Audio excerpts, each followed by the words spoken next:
రాజీవ్ ఆరోగ్యశ్రీ ఆనాడు 2 లక్షలు రాజశేఖర రెడ్డి గారు పేదలకు కార్పొరేట్ వైద్యాన్ని అందించాలని డాక్టర్ వైఎస్ రాజశేఖర రెడ్డి గారు తీసుకొచ్చిన పథకం. దాన్ని నిర్వీర్యం చేసి సర్వనాశనం చేసిరు. నేను వచ్చిన ఎంబడే 2 రోజుల్లోనే 5 లక్షల నుంచి 10 లక్షలకు పెంచి ఈ రోజు వరకు అధ్యక్ష, ఈ రోజు వరకు రాజీవ్ ఆరోగ్యశ్రీకి 2300 కోట్ల రూపాయలు మా ప్రభుత్వం పేదల ఆరోగ్యానికి ఖర్చు పెట్టింది అధ్యక్ష. సీఎం రిలీఫ్ ఫండ్ వాళ్ళకి చుట్టాలకు కావాల్సిన వాళ్ళకు ఇచ్చి చెక్కులు కూడా వాళ్ళ ఖాతాలను వేసుకొని పాపం పేదోళ్ళ మీద బాధితుల మీద నిర్వీర్యమైన వాళ్ళని పెట్టి పిఎల్ని పెట్టించి చెక్కులని ఖాతాలు వేసుకొని దొంగలిచ్చిన దొంగలు అధ్యక్ష. సీఎం రిలీఫ్ ఫండ్ ను ఆ రాజీవ్ ఆరోగ్యశ్రీ చెక్కులను కొల్లగొట్టి ఏం మాత్రం సిగ్గుపడకుండా అక్కడ నించొని మమ్మల్ని నిందిస్తారు అధ్యక్ష. చెక్కుల రూపంలో పేదోళ్ళకి చెందాల్సిన రాజీవ్ ఆరోగ్యశ్రీ చెక్కులను, సీఎం రిలీఫ్ ఫండ్ చెక్కులను తరలించి వేరే ఖాతాలు వేసుకొని దొంగిలించిన దొంగల అధ్యక్ష. పేదోడు సొమ్ము తిన్నోడు ఎవడన్నా బాగుపడతాడు అధ్యక్ష? ఎంత పరిస్థితి లేనోడో రాజీవ్ ఆరోగ్యశ్రీకి అప్లై చేసుకుంటాడు అధ్యక్ష.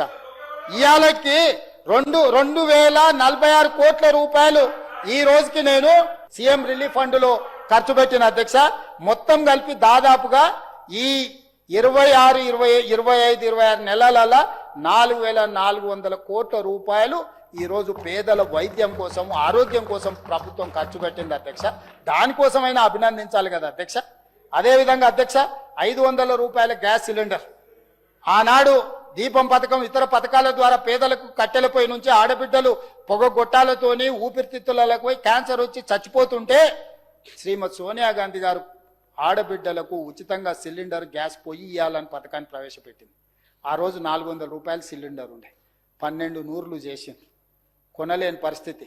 గ్యాస్ పొయ్యిలు సిలిండర్లు అటకెక్కి కట్టెల పొయ్యికి వస్తే మళ్ళీ సోనియమ్మ గ్యారంటీ కింద 500 రూపాయలకు సిలిండర్ ఇచ్చి ఇప్పటి వరకు మా ఉత్తమ్ కుమార్ రెడ్డి గారు 43 లక్షల కుటుంబాలకు 752.22 కోట్లు సబ్సిడీ చెల్లించింది అధ్యక్ష.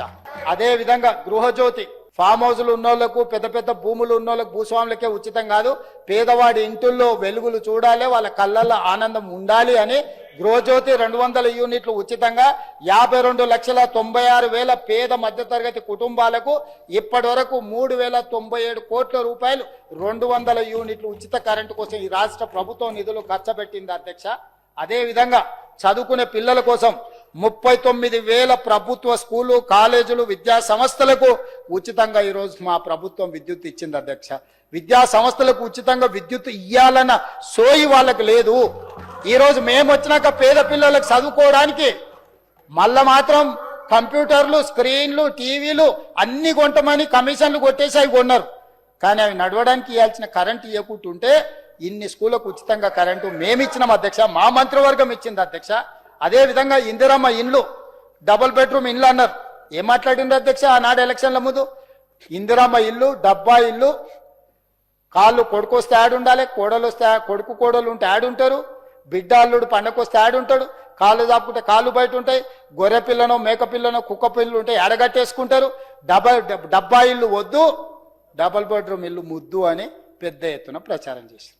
నేనేం చెప్పిన అధ్యక్ష, ఏడ ఇందిరమ్మ ఇల్లు ఉంటే గాడ మేము ఓట్లు అడుగుతాం, ఏడ డబుల్ బెడ్రూమ్ ఇల్లు ఉంటే గాడ మీరు ఓట్లు అడుగుంది, మీకు 100 నియోజకవర్గాలలో డిపాజిట్ వస్తే ముక్కు నేలకు రాస్తా అని చెప్పిన. వాళ్ళు ఇంటికి పోయారు, మేము ఇక్కడికి వచ్చినాం.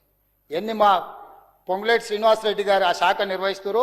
ప్రతి నియోజకవర్గానికి 3,500, సిద్దిపేట, సిరిసిల్ల, గజ్వేల లాంటి నియోజకవర్గాలకు కూడా ఎక్కడ వివక్ష చూపించకుండా 3,500 ఇండ్లు ప్రతి నియోజకవర్గానికి 4,50,000 ఇండ్లు ఈరోజు మేము మంజూరు చేసినాం అధ్యక్ష. ఆ ఇండ్లల్లా ఇప్పటి వరకు పొంగులేటి శ్రీనివాసరెడ్డి గారు 22,500 కోట్లతోని ఈ పథకాన్ని మొదలు పెడితే ఇప్పటి వరకు 5,100 కోట్లు ఎవ్వరు పని చేసుకుంటే వాళ్ళ ఖాతాలకు నగదు టకామని పడేటట్టు, ఎక్కడ అవినీతి, డబుల్ బెడ్రూమ్ ఇళ్లలో ఎంతమంది దళారులు ఉండరో, ఎన్ని లక్షల కోట్ల రూపాయలు చేతులు మారినవో ధైర్యం ఉంటే విచారణకు అడగమని చెప్పారు అధ్యక్ష. నిజాలు నిగ్గు తేల్చే పని మేము చేస్తాం. ఈ రోజు ఎక్కడ కూడా చిల్లి గవ్వ లేకుండా నిజమైన పేదవాడికి ఈ రోజు ఇందిరమ్మ ఇండ్లు ఇచ్చి ఇప్పటికే 5,100 కోట్ల రూపాయలు పేదలకు చెల్లించినాం. ఆ ఇండ్లు గృహప్రవేశం చేసి వాళ్ళ దగ్గర కూర్చొని సహపంక్తి భోజనం చేసి వచ్చినాం అధ్యక్ష. మేము మా మంత్రి పొంగులేటి శ్రీనివాసరెడ్డి గారు ఇతర మంత్రులతో కలిసి. వీళ్ళ అధ్యక్ష మాకు సవాల్ విసిరేది, వీళ్ళకి ఆ స్థాయి ఉందా మా ఎదురుగా నిలబడి మాట్లాడేటంత? వీళ్ళ మమ్మల్ని విమర్శించేది?